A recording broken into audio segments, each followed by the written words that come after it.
On today's episode, we're talking about how to stop treating client work as a one-off revenue and start treating every engagement as a compounding asset. We'll break down the idea of engagement yield, why some agencies build up advantages over time, and how to design, select, and run engagements so they pay dividends long after the invoice is sent. All right, Wook. So today we're diving into this concept of engagement yield. Let's first, dive into how we're defining that. Basically, when you get a new client and you're engaging with a new client, revenue is obviously the thing that, you get paid for right off the bat. So it's like whether, it might be in installments or upfront or whatever it might be, you agree on a scope of work and then you get that revenue, you invoice the client, you get paid. So that's revenue. What we're talking about goes way beyond that. So let's talk about what those things might be and why it's so important. What we're talking about is about all the maybe intangible but tangible aspects beyond the money that you get paid, right? And it's the difference between the immediate return that you get from the revenue versus what is the long-term impact and the upside from certain activities and aspects of the work. So I'll kind of outline, we have four aspects of it. We'll go into depth. The four is it's proof, leverage, relationships, and referrals. We'll talk a little bit about why, the best agencies, the ones that are able to grow and, continue to retain clients are the ones that, are doing the best in this kind of in yielding more out of every engagement. We'll dive into, what they're doing differently to position themselves for more yield. But let's jump into each of the components. Yeah. So the first is proof. Let's talk about what proof is from an engagement. It's essentially all of the materials that you can create that show what you've done. It's essentially like a case study. It can take the form of a case study, testimonials that you receive from clients, anything that you can build up your portfolio and really document what you were able to deliver for a client. Yeah. And some of the stuff, could be some of the artifacts that are produced during the course of an engagement that you can then, stick into your agency overview deck or on your website. Yeah, it can also be in the format of, some thought leadership content that comes out of it. Hey, like we were able to do XYZ for this client, or we were able to get XYZ, results or outcomes for this client. And it might be in some measurable metrics that you're able to present as well. Yeah. And really this obviously helps you. And the next time you're trying to land a client and talk to a prospect and, really convince them and have them trust your ability to deliver on what it is that you're selling. And without having that, the tangible assets against it, they're taking your word for, that you can deliver for them. Yeah. And, this is obviously another topic, but something we've talked about in the past is, you want to have your proof align well with, who you're positioning for and, like which types of clients, your ICP that you're going after, because, really the relevance of your proof assets matter more so than volumes, because, you might have a ton of proof assets across a very, wide range of different types of clients, but, then it's a lot thinner. But what really helps is, let's say you're focused on a very specific type of client and just to have a depth of case studies supporting that really helps. Yeah. And the other aspect is also recency. I think there is a shelf life to this. So if you worked on a similar case study years ago, has less impact versus, 6 months ago, you just, launch something and work with a client. So consistency is really important here to just continue to put things out. All right, cool. Let's dive into the second component of engagement yield, which we're calling leverage. So, leverage is, definitely centered around, how well your agency learns from the engagement and gets more efficient and effective over time. So, this is where we're really talking about like operational leverage. And, this is really from if you work on the right kind of engagements and you have a good system of learning from it, over time, you should be able to improve processes and just get better in a way that, makes the next project that much easier. And when things are easier to do, typically the margins are going to follow. Yeah. And I think this could take the form, through working on a project and taking the time to write SOPs for, we keep seeing this pattern of, process of how to do something. Let's document exactly the with the process, the workflow, maybe even create some templates that could be reused, or internal frameworks on how to approach a type of challenge. And really, you're developing your agency's point of view on how to approach similar engagements. And these are all byproducts of the work that you were, just paid to do. Yeah, exactly. I mean, like, we talk often about the importance of training, professional development of your team and just, building value that way. But, you really need the reps. You need like kind of a way to, put that into practice. And so, yeah, you're going to only get that by, taking these engagements seriously and, using it as a source of leverage. Yeah, and also if you think about building that knowledge internally, if every engagement is done, it's all in people's heads, and they're not really taking the time to document it, to help train other team members, you're going to end up reinventing the wheel quite a bit on every single engagement, even though there is a lot of common knowledge or common process from engagement to engagement. Yeah. So just to put a bow on it, like great leverage, what that looks like when it's kind of, hitting all cylinders is faster onboarding, the delivery is more consistent, and then of course you're going to get much better margins. Great. Let's move on to the third component, which is relationships. So relationships, you can think about it as the almost like trust and goodwill that you're building with clients over the course of an engagement. So some of this stuff happens naturally, where you deliver. Obviously, you have to deliver for a client, and they need to feel good about the work that you've done for them. But the output of it is, client really thinking about you down the line when they have a new need for their own business. If someone asks them about your experience working for them, but the relationship is kind of definitely a big part of what you gain from an engagement. I mean, if you think about the relationship side of things with clients, typically you might have a point of contact on the client side that you work with on the particular engagement. But during the course of an engagement, you might be introduced to other stakeholders in that organization. So, the yield from this engagement could be, you have multiple relationships that you develop on the client side, and this is like planting seeds for future opportunities because any one of those folks could you know, um, be promoted later and have more authority to make decisions on hiring an agency, for example. They might move on to other organizations and bring you along to a new logo for the agency, and also that's just bigger surface area for your reputation to build because now they might tell others about it, and just it just has this kind of effect of building that network and making it more valuable. So this is like such a key part is like if you really look at it here, it's not a transaction just trying to sell to them and just do your job and move on. It's like, hey, you've met people, and the better you can kind of leverage that into deep relationships, you're gonna be able to mine that for a long time.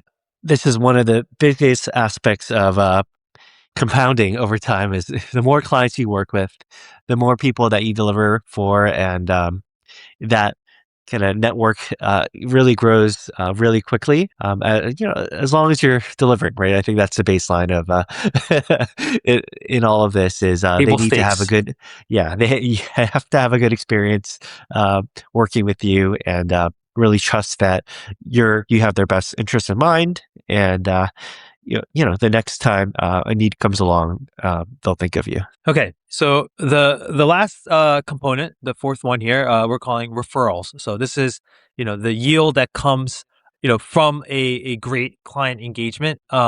Is maybe this the clearest form of the yield that you could put a value to, which is the leads that come from really happy clients, who you've deepened the relationships with, but now they're ready to kind of turn that into something tangible, which are introductions to maybe peers, or maybe even introductions within the organization to other departments that might need your help. So these referrals are obviously gold. It's kind of if you're doing things right, you're getting a lot of these kinds of referrals, and it signals a satisfied client, but also it's something that doesn't happen naturally all the time. It's not it's something that you actually have to work for. Yeah, I think. Yeah, referrals in that compounding network of more clients, those people have referrals who then become clients, and this can expand exponentially. But yeah, to your point, referrals, you have to have a system for when to ask, how often to ask for a referral from you know your relationships, and yeah, not have just like a one-off thing that just happens and you'll never talk about it again. Yeah, and we'll come back to kind of like this topic of how agencies can better position themselves for referrals and do that. But yeah, just to kind of wrap, like once again, so those are the four components. So we talked about definitely the proof, leverage, relationships, and referrals, and just this just goes back to the concept that not all engagements are created equal, right? And definitely if you look at it through this engagement yield lens, you can quickly see you might have two opportunities with identical budgets. Let's say clients looking to spend 50K to get some kind of work done, but from there, like if you bring in the engagement yield lens, you might be looking at two very different opportunities. Yeah, and that's if you kind of go down the line and think about, we all see it where you take on a client, it's not exactly the right fit, but the money is there, and you just have to understand what kind of the limitation is, especially when thinking about your team has a limited capacity on how they can spend their time.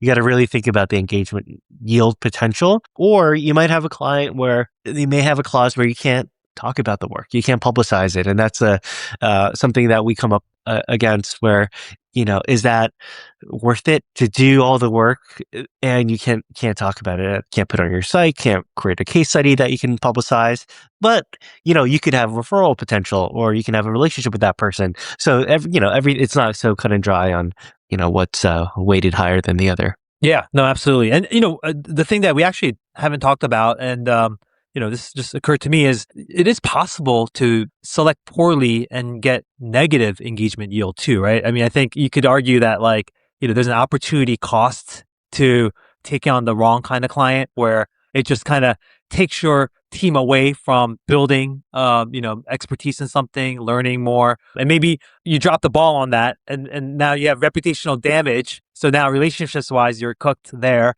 and on top of that, you're not going to get referrals. You might actually get people bad mouthing you, and then like keep people away from hiring you. So Oh man, it yeah. yeah, that it is very possible. Negative yield, engagement yield is very much possible too, and so it's something to be aware of. More money from a revenue standpoint, yeah, could hurt you versus a lower budget project with much higher yield. So you got to kind of look at the full It, picture there. yeah, and this is where I think the long term perspective on things can really, make your decision making become clearer.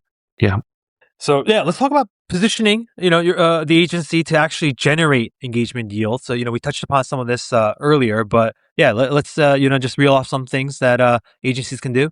I think one thing on the idea of leverage and really learning from each engagement is having a structured debrief process to think about what are the things that we learned, and like are there common patterns that we can then create an SOP around, or process or template, etc., that we can take into the next engagement. But I think yeah, just setting aside the time and making that part of your internal So process. either Yeah. debriefs or we might call it after action reviews or anything like that, right? Yep. Another is just deliberate client surveys. And that could take many forms, but just thinking about it, not just as a check, like did we ask the client if they're happy with working with us or not, but using it as an opportunity to think about maybe it's if they're in a state of appreciation for the work you've done for them, maybe it's a good time to ask for a referral. Say, is there someone else in their network that could benefit from the work that we've done for them? So just thinking beyond just the tactics of that survey. Yeah, definitely. And then, just hitting on the proof side of things, building a system to actually generate case studies on a regular basis. So I know, across some of our Barrel Holdings agencies, they might set aside time every quarter to publish, X number of case studies and make that kind of a regular thing. Or they might also pair that with like a newsletter that goes out once a month where they feature some kind of proof for their list. And then that can also be used on social media as a proof point as well. So just kind of getting that going. And then, along with that, kind of, the documentation that might come from something like the after action review or just in general along the course of an engagement. Yeah, to touch on the relationship piece, I think, you can kind of go through the exercise of like really intentionally mapping all the people that you've worked with, all the relationships, all the people within the organization who you may have had conversations, but they may not be your immediate point of contact, and just having a good landscape of everyone that's in your network now that then you can kind of talk to, and maybe those are people that could be, jumping off points for new referrals. Yeah, and sometimes it's simple things like you meet all these people. Let's say at a kickoff, there's like 7, 8 people from the client side, and maybe you haven't met most of them because you've only been talking with like a single or a couple point of contact folks. But after that meeting, like adding those folks on LinkedIn, and then just adding, obviously getting them into the CRM, and then on top of that, like maybe even getting them on the newsletter list as well, because like you just never know, how important it might be to stay in touch and top of mind for these folks over time. Because yeah, we've seen so many times like folks that were super junior when we started working with them, maybe 7 years later, they've become like the director of marketing somewhere else, and they're like, hey, I remember working with you guys, and that was a great experience, and here's an opportunity for you. It pays to just pay attention to those small details. A lot of this stuff we do talk about in some of our past episodes. I think episode 7, right? We talked about the 10 essential habits for running a successful agency. So there, we did touch upon after action reviews, client feedback surveys, and consistent weekly outreach on a regular basis. Any other episodes that we should mention? Episode 18, where we talk about, it's titled Why Agencies Rely on Referrals, but Few Treat It as a System. So really talking about the process of asking for referrals and a state of appreciation, building referral lists, really staying top of mind. And yeah, we go really in depth into the idea of referrals. Yeah. So check those 2 episodes out if you want to go deeper in these. Okay, awesome. Let's just talk to wrap it up. For an agency that does this all well, what does a high yield agency look like over time? Yeah, just touching on a few points. Agency who has always relevant proof, case studies, always in rotation. That's always consistently going out and to the public and to whoever. It's just always new proof points in the wild. Another is the knowledge. So thinking about SOPs and processes that really goes beyond specific team members.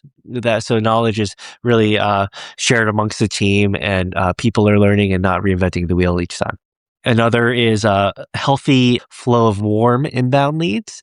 So not just thinking about, I think it's a good signal of strong relationships and referrals. So inbound leads based on trusted referrals and handoffs to people that are in your network versus, going out and, spending money on ads to get some leads. Another point is, just sales conversations just ultimately end up getting easier. The warm leads with the strong proof points and strong, process and SOP that, you really know what you're doing means also that you could have stronger pricing power as a byproduct of that, of have true expertise in a specific area. Yeah, got it. Yeah. So, yeah. And then let's, I'll take the inverse of that. What's the real cost of, low engagement yield for an agency who just is picking kind of the wrong types of engagements and also not kind of having some of these things in place? So, first of all is, the growth is going to be, either linear or very slow or non-existent. And, they're just going to have a high, client acquisition cost. So it's just going to be that much harder for them to land that incremental client. And part of it is like just from a leverage perspective, they're just not going to have much, right? They're going to be reinventing the wheel every time. There's no kind of real repeatable process that they could bring to bear and do things at a high margin. So yeah, there's going to be some margin erosion as well. Part of why they can't land clients without spending a lot of resources and time is that they can't demonstrate expertise or experience. There's going to be a lack of proof to show hey, they're really good at this, and they just have to kind of bring it with maybe enthusiasm, or the other thing might be just compete on price, which that's where the downward pressure on pricing and differentiation comes, because like if you don't have these other areas that you could compete on, you're gonna try to offer the cheapest price and hope that the client goes for that. So this is a pretty dark place to be, and if you have low engagement yield on your projects. Yeah, I guess to close things out, if you think about this concept of engagement yield, in the four components that we talked about, I think most agencies already do aspects of this, right? It may not be consistent, or it may not be captured in a systematic way, but these are all kind of aspects of it. And I think it's really just thinking intentionally about it from this lens. And when looking at an engagement, whether or not you should take an engagement or make the most of an engagement, go beyond the revenue and the money, and think about these additional aspects to capture this value. Yeah. And just, to kind of wrap it all up, I think we talked about the word compounding and how it's, so really every engagement is a bit of an investment, right? You got to think about it as, okay, and this perspective, this long-term perspective that we talked about, is if you make the right decisions, with that perspective in mind, you're gonna go into a situation where that decision will help compound in the right direction. And so, that's such a important lens to have in mind as you take on more clients. Well, that's the episode. Thanks for joining us, and till next time, have a good one.